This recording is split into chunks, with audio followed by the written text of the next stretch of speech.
Greetings, everyone. This is Rock and Roll Spot coming at you with the weekly comic book roundup. We've made it through this week's DC books, so let's move on to this week's Image books. First off, we've got Geiger, number 11. Where we left off, it seemed that Tariq Geiger was starting to maybe lose control of his radioactive powers, and him, Nate, the Nuclear Knight, and Junkyard Joe, as well as Tariq and Nate's pets, came to a walled-off community in search of someone named Ash Arden. But Nate tries to plead Geiger's case. We get some flashbacks to Tariq going through chemo, as well as when he locked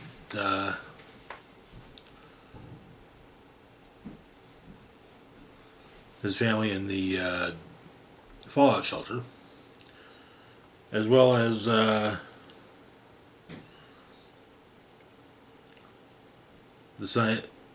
scientists that made the bombs that had dropped during the Unknown War.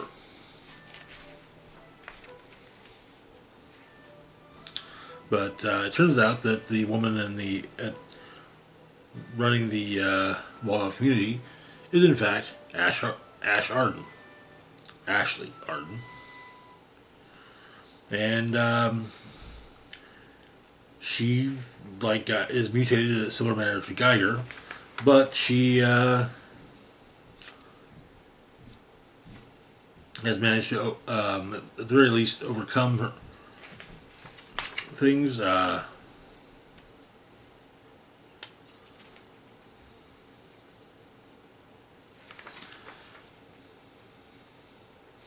in fact, she doesn't need to have the boron rods to appear human.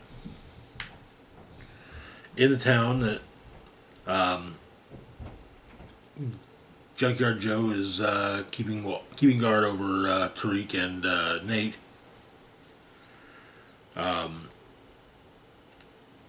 And he's having what appear to be flashbacks. But also the people are rather enamored of him. In fact, a kid has a young child has a Junkyard Joe comic book. But the memories that Junkyard Joe is reliving cause Joe to lash out and smash a truck. And Barney and basically Nate and Tariq and Nate's pets comfort Joe and basically try to help him with that. What could best be described as a mechanical version of PTSD. But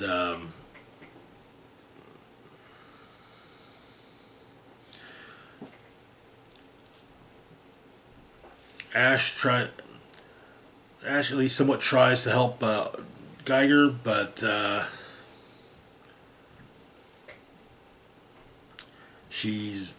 it's her help is going to be it would be a long-term thing, like basically going through chemo again. And Tariq tells Nate that the two of them are done. And Geiger offers to storm out, but comes above ground and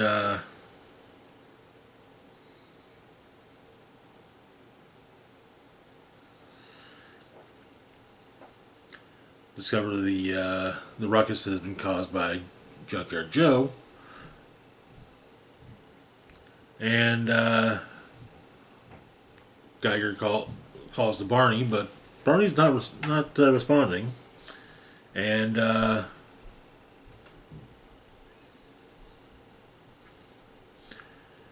once again Geiger loses control, but Ash helps it, does what he can to help him, and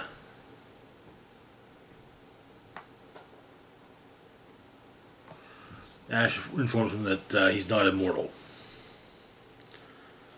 The light is going to kill Geiger, as it nearly did her. But she still offers to help. All he has to do is take it. And elsewhere,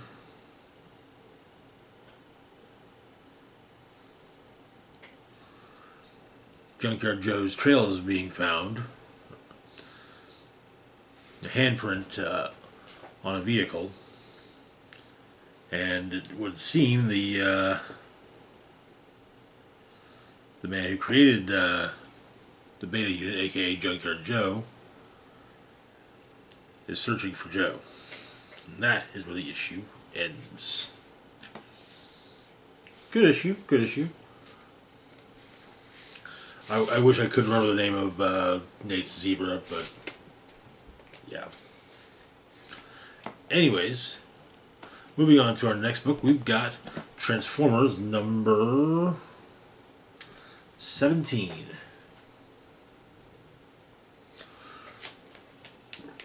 Where we left off in Transformers, Optimus had lost control briefly, and the issue is honestly more more about side quests. It opens with Thundercracker arriving at the Ark and looking for Skywarp. Skywarp is wired into the Ark, and apparently he can't. Basically, removal means death, and so Thundercracker tries to figure a way to help his brother. In the San Juan Islands, Carly and Spike are still looking for Ultra Magnus with RC and Beachcomber, and RC asks why Beachcomber laid down his weapons. He explains that when the Autobot Ark was attacked by the Decepticons, there was a hole in the hull, and Beachcomber could see,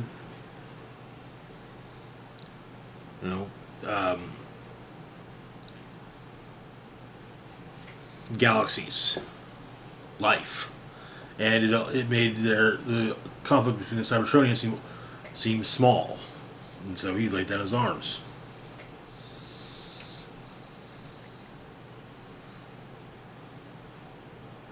He explains that fighting only happens when he chooses it. But the quartet are attacked, seemingly, and they follow the trail. They were apparently attacked by Ultra Magnus. On Cybertron, Alita and her Autobot Resistance are planning a raid on into Decepticon-held territory.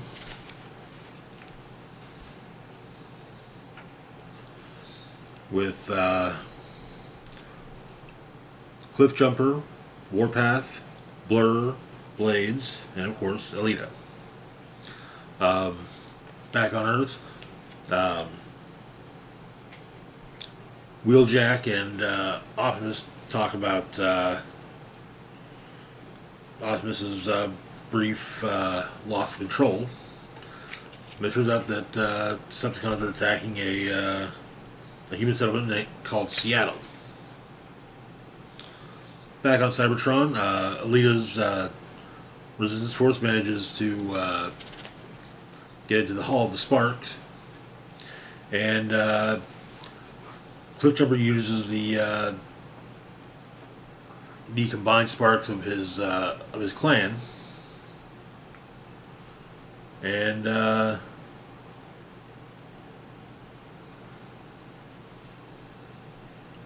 he seemingly he activates it. Activates the machine. In Seattle, Bruticus and Devastator are duking it out, not minding the buildings. Astro Train is carrying Starscream to view the battle. And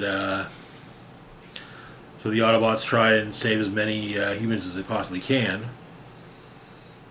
largely pretty much entirely focusing on rescue. Back on Cybertron, see the new Autobot has been born from the combined sparks of Cliffjumper's clan, and Cliff asks the new Cybertronian's name. It is Shredhead. I love the design. If Shredhead is a pre-existing Transformer, he's from a later generation that I don't know of. So, yeah. But he looks badass. But that is where the issue ends. Okay, I kind of like this. So, it felt like a quiet issue, so to speak. There's a lot of combat going on, but it was a nice, kind of. It was nice to get information, learn about some of the Autobots' motivations, like Beachcomber having opted to be a pacifist. But anyways, on to our last book for the moment. We've got Witchblade number 8. Where we left off, Sarah Pizzini had confronted Kenneth Irons, and the Witchblade didn't protect her. And Irons seemed to presume that meant that Sarah was not the intended host of the Witchblade. But her and Ian escaped Irons' base of operations. And the issue opens. Sarah and Ian are hiding, and they've been sparring and using signal keys. Ian's using his so that Sarah and Ian can spar, and Sarah's been using hers for working on the case of her father's murder. But she makes a point of having one of her basically human moments, going to the apartment of Michael and Jenny Yee for a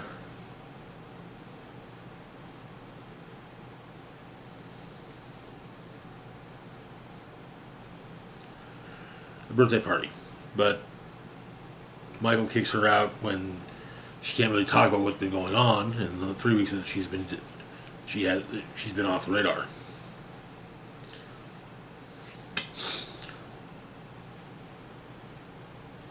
And she further reflects on what's been going on lately.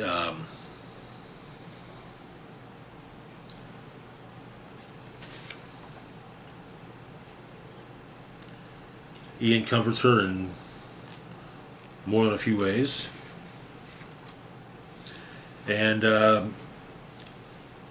She puts in some time at the precinct, but her captain is wondering what what she's got into, thinking maybe it's drugs and basically saying, telling her the captain is a dirty cop, so, but basically telling her to you know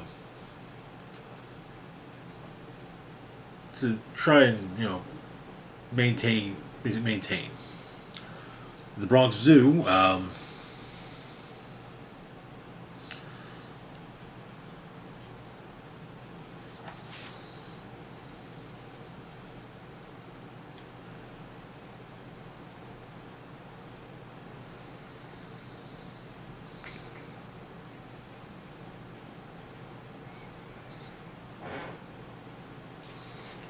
Jackie, our newest player in the story, the Darkness, is disposing of a